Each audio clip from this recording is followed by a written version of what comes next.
What it do, YouTube? MGM for Life here, finally back again, bringing you another Gen 6 battle using that team I previewed in my last showdown battle.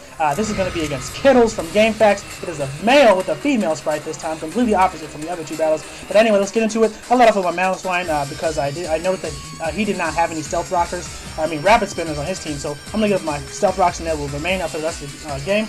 I surprisingly outspeed the God of War, even though I'm adamant I'm not Jolly. But I take this opportunity to get some big damage off on the God of War with the Earthquake, and now I'm going to be able to go into my Talonflame, and my Talonflame also has 31 speed IV, so I will outspeed the God of War even if it was timid, and I'm going to go for the, not the Intimidate. The Arcanine intimidates me, but I'm going to go for the Brave Bird, and after the sweet animation, Brave Bird has one of the best animations in the game, and that does a lot of damage, and my Talonflame has no attack EVs whatsoever. I'm max HP, max defense, plus defense ninja, so I know this is more of an offensive Arcanine.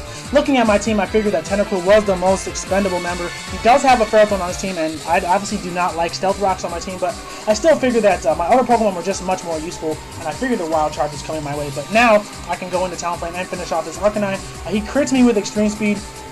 Luckily, because the crit mechanics got nerfed, that still doesn't even do half. Even after the Brave Bird recoil, I'm still above half. And after leftovers, that Brave Bird recoil is basically 0. So now he's going to go out into his Gyarados here. And I expected him actually to go for Dragon Dance, expecting my Trevenant to come in. So what I'm going to do is actually stay in and go for the Will-O-Wisp as he Mega Evolves. And if you guys don't know, when you Mega Evolve, you get all your stats except for your speed. So even if his Gyarados was Jolly plus max speed, I would still outspeed because of Talonflame's natural speed. So I felt like I was, even if he were to not go for the Waterfall, which he did, I would still be safe. I would be able to survive because of the Will-O-Wisp as long as I didn't miss, which I didn't. So now what I'm going to do here is basically roost up until I get to a safe amount of HP, because looking at the damage that the Waterfall is doing after he's been burned, I am actually gaining HP. And I think he noticed that as well, so because of that, I think that he decides to go for the Stone Edge here, if I do remember correctly. Yes, I guess he was hoping for a crit there, but I really think that was a bad play, because it does considerably less damage, because Waterfall does more after stab.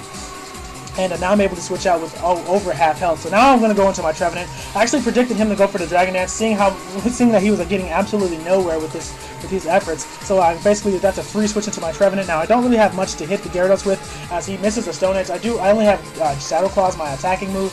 I still thought it would do enough to finish off the Gyarados, but it doesn't. And he missed the first Stone Edge, though. It doesn't really matter, because one, as you see from the first Stone Edge damage, even with +1, 2 wouldn't have done over half. And 3, I don't even use Trevenant for the rest of the match after this. Now here, I expected him to go into his Ferrothorn, and I was already devising a plan to get my Talonflame back up to full HP, but instead he makes the more offensive switch and goes into the Gardevoir, which I didn't really understand. That if you were going to go for an offensive switch, and he did have a Frostlass, so I felt like that would have been a much better opportunity, because Frostlass actually, stab combination really hurts my team.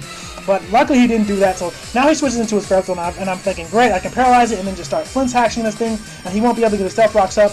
But I lied, and I forgot, that I'm me, so that's not going to happen. He is going to get up his Stealth Rocks on the first turn. I mean, at least you could break through maybe on the last turn, not the first turn. But I am going to get rewarded, because he's not going to break through anymore after that. So I'm able to basically just take out this Ferrothorn, and unfortunately my Togekiss did not have leftovers, or else I would be at full HP. So if you guys, if anybody has an extra leftovers, please throw it my way. But actually, leftovers helps me in this instance, because if he had Taunt, he didn't go for it because of where I was at. He probably thought that he would be able to take me out with an Ice Beam, but he severely underestimates Togekiss's special defense, plus the fact that Frostlass's special attack isn't that high anyway. Now here, I'm actually going to go for the Wish, let him kill me, and this is the plan that I alluded to earlier. And now what I'm going to do is go into my Talonflame and go for the Roost. Take whatever hit he wants to go for, and then get the Wish back up. So now that my Talonflame will be at a good amount of HP to take on the rest of his Pokemon. So I can finish this thing off with a Flare Blitz and still have over half health left. So the Stealth Rocks really didn't hurt me in the end. So that was my plan that I had devised when I expected the Ferrothorn to come in, and it worked out really nicely, because I'm at a good amount of HP, like 75% about. Now he's going to go into his Aegislash, and my Talonflame is a straight up Aegislash counter. As you're going to see how much this Shadow Sneak does, and it does absolutely nothing.